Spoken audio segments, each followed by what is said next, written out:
Synchronisation audio clap. Les amis, c'est Kibiki, votre buzz préféré pour une nouvelle vidéo sans aucun contenu. Les amis, j'espère que vous allez bien. Aujourd'hui, nous allons parler d'un sujet extrêmement intéressant. Il se passe des trucs de ouf sur Pokémon. Je vous l'ai dit la semaine dernière que là, on allait avoir beaucoup de choses à discuter. Franchement, votre avis me compte beaucoup pour moi. Voilà, j'avais vraiment envie d'en parler.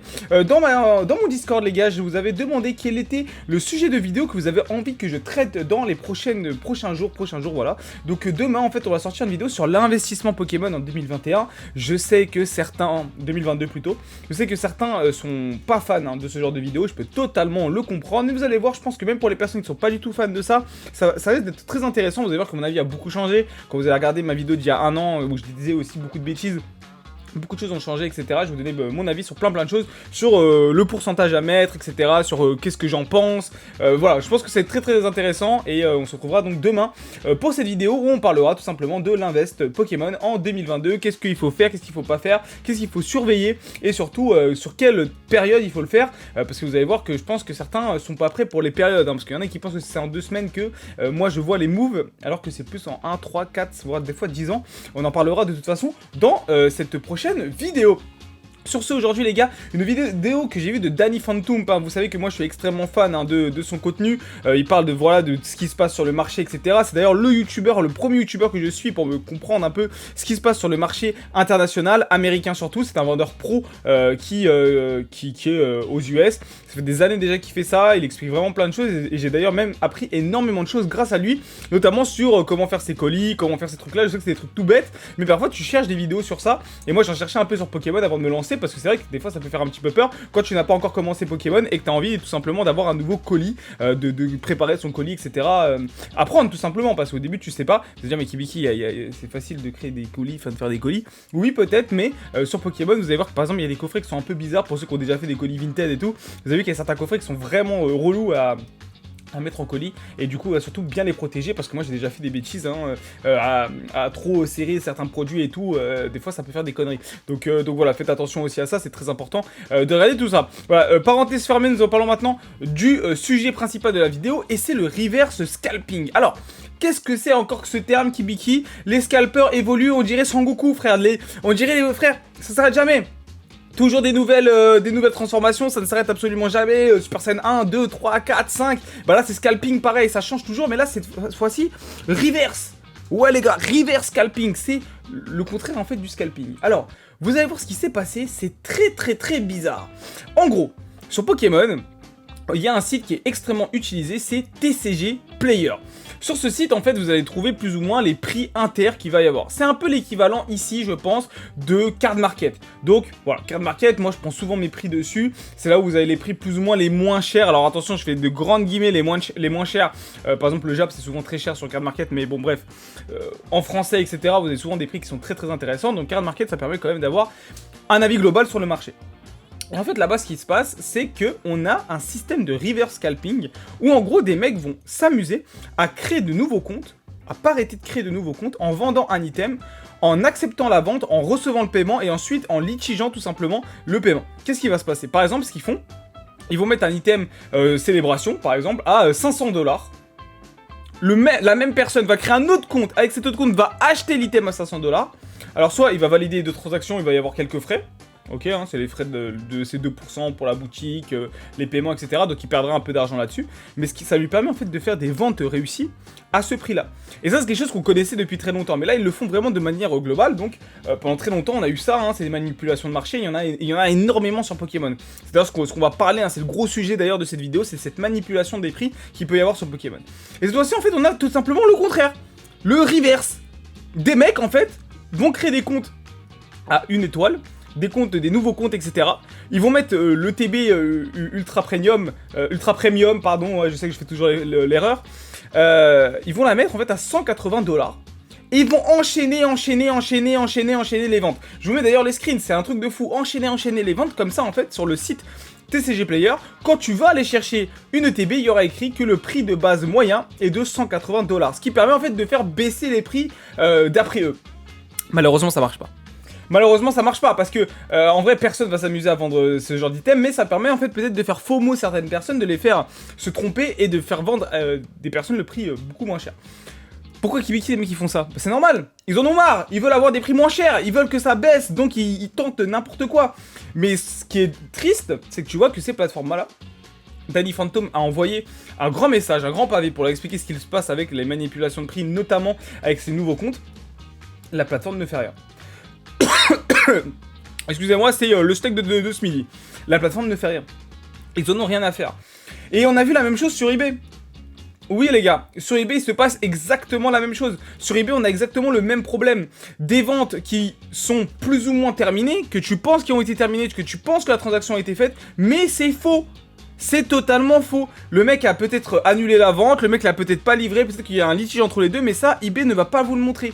Mais le problème c'est le fait d'afficher ces ventes comme dites réussies, et bah ça crée le marché dans un truc totalement faux en fait, avec des faux prix. On a le même truc qui se passe par exemple sur les NFT. Bon, je sais, il y en a qui s'intéressent peut-être aux NFT, mais c'est quelque chose qui est très connu. En gros, moi j'ai acheté une NFT et personne ne connaît sa valeur.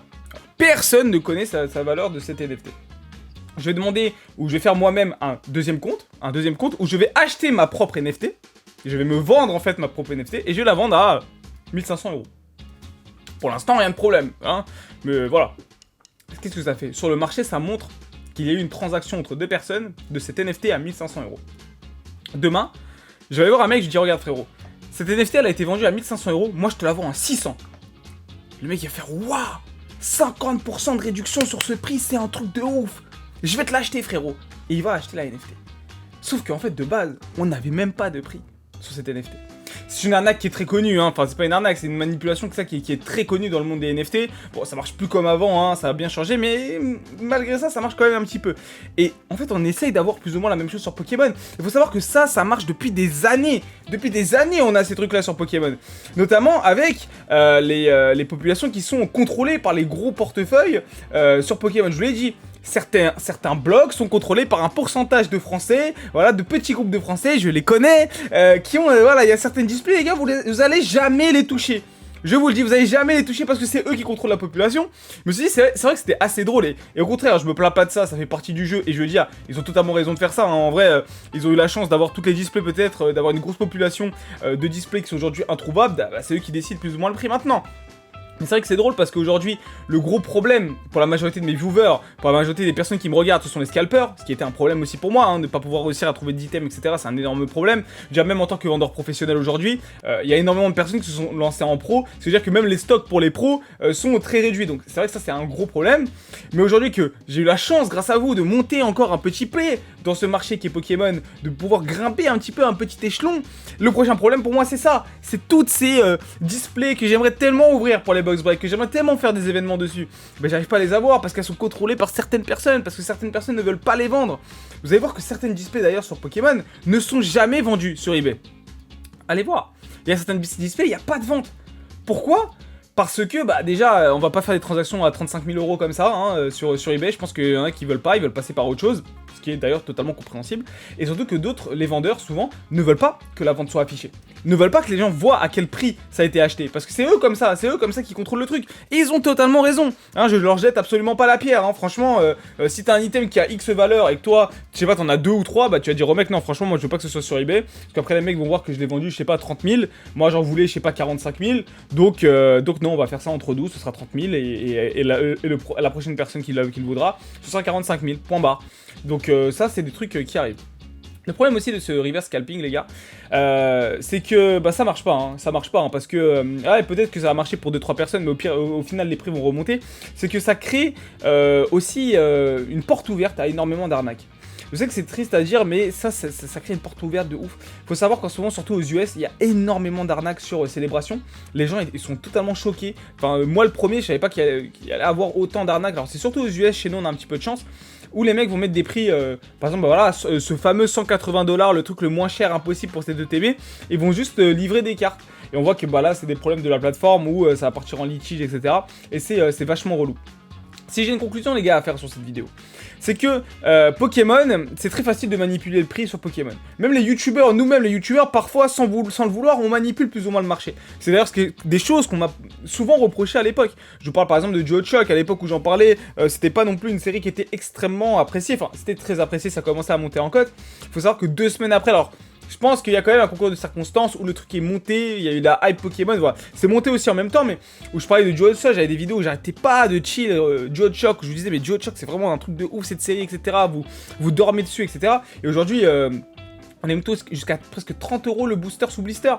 Ça a baissé aujourd'hui, ça baisse un petit peu, mais on est monté à presque 30 € les gars. Enfin, je veux dire, je les avais achetés à 4-5 €.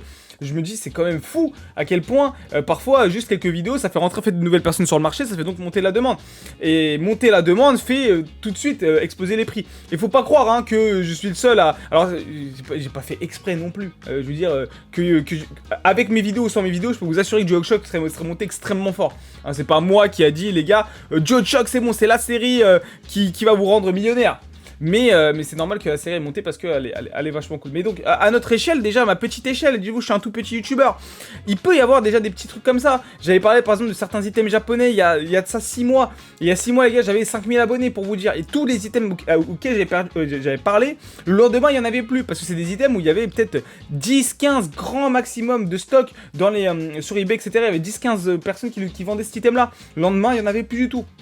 Donc pour vous dire encore une fois que les influenceurs, tout le monde, bah, on fait aussi partie plus ou moins de ça.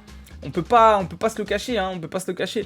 Donc, pardon, j'ai même pas fait ma conclusion, hein, je me suis un petit peu perdu sur ça, mais il est important de comprendre ça, il est important, et c'est pour ça aussi qu'aujourd'hui mes discours ont bien changé, de par les semaines, les mois sur cette chaîne YouTube, parce que je me rends compte parfois de l'impact qu'on peut avoir sur une audience qui nous regarde. Si j'ai quelque chose vraiment à vous dire, et on en parlera aussi demain, déjà faites toujours vos propres recherches, hein. Dior les gars, Dior, c'est pas moi qui a la vérité, c'est pas un autre youtubeur qui a la vérité, personne n'a vraiment la vérité sur ce marché qui est totalement cinglé. Il se passe des trucs de ouf les gars, vous êtes sur Pokémon, mais en même temps dans les inside il se passe plein de trucs. Alors faites vos propres recherches. Regardez, choisissez un bon point d'entrée. Regardez aussi les vendeurs, si ça fait longtemps qu'ils sont là. Regardez les pourcentages, couvrez-vous au maximum, payez par PayPal. Tous ces petits trucs là qui vont permettre de éviter plus ou moins les arnaques. Préférez aussi le surplace. Je sais qu'il y en a qui ont peur de ça, mais surplace c'est pas mal aussi. Ça vous permet d'éviter beaucoup de choses aussi, hein.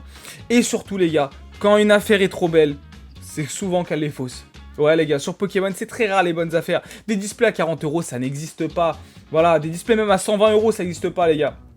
Il y a quelques années peut-être, oui, il y a quelques mois. Allez, on va dire même il y a quelques mois, pourquoi pas. Aujourd'hui c'est fini tout ça. Donc voilà, les bonnes affaires, il peut y en avoir, mais quand c'est trop beau, méfiez-vous, d'accord? Souvent une bonne affaire, il peut se cacher un truc en dessous, donc faites très attention. Cette manipulation de prix aussi, elle est faite pour que les gens ouvrent des ETB. Ouais, et pour faire baisser la population, c'est quelque chose que je n'ai pas parlé, mais ça aussi c'est vrai. Le fait en fait de contrôler plus ou moins ce prix, à 180 $, faut savoir que vous étiez très rentable à ouvrir une ETB ultra premium parce que juste la carte de Rakufeu est à 120 $. Donc en fait, si vous ouvrez le truc, vous gagnez de l'argent directement, c'était instant profit. Et en fait, à cause de ça, il y a énormément de personnes qui ont ouvert des ETB ultra premium et ça a encore fait baisser la population. Faut pas oublier les gars que l'ultra premium, même s'il y a quand même une belle quantité, c'est pas non plus un item qu'il y a partout en magasin. Je veux dire, c'est pas un item que tout le monde a. Et d'ici déjà 2, 3 ou 4 ans, c'est le genre d'item qui sera difficile à trouver. Donc l'ouvrir pour moi est une énorme erreur. Après c'est mon humble avis. Après si vous avez envie d'avoir les cartes, pourquoi pas. C'est juste que moi j'ai beaucoup de mal à me dire pourquoi ouvrir une ETB ultra premium française quand les cartes sont même pas en français et quand les boosters en plus sont nuls. Franchement faut le dire, les boosters à l'intérieur sont claqués au sol. C'est un item que vraiment je pense garder scellé. Je vois pas un... Parce que vous avez envie de vous faire plaisir, pourquoi pas, hein. Je ne suis pas maître de vos trucs, hein. Si vous l'avez déjà ouvert, ne regrettez pas, vous vous êtes fait plaisir, il n'y a pas de souci. Mais n'oubliez pas que la pop va pas arrêter de descendre, surtout si on se prend une petite correction que dans les prochains mois à venir.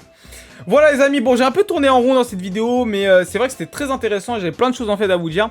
Sur ce, on se retrouve demain pour une nouvelle vidéo. Je sais pas, j'avais eu un peu de mal à parler aujourd'hui, mais demain ça ira mieux, vous inquiétez pas. Sur ce, mangez bien, dormez bien, mais surtout restez fans des Pokémon, c'est des Kibiki, votre préféré. Dites-moi un peu votre avis dans les commentaires et on se retrouve demain pour une nouvelle vidéo. Sans aucun contenu, salut à tous!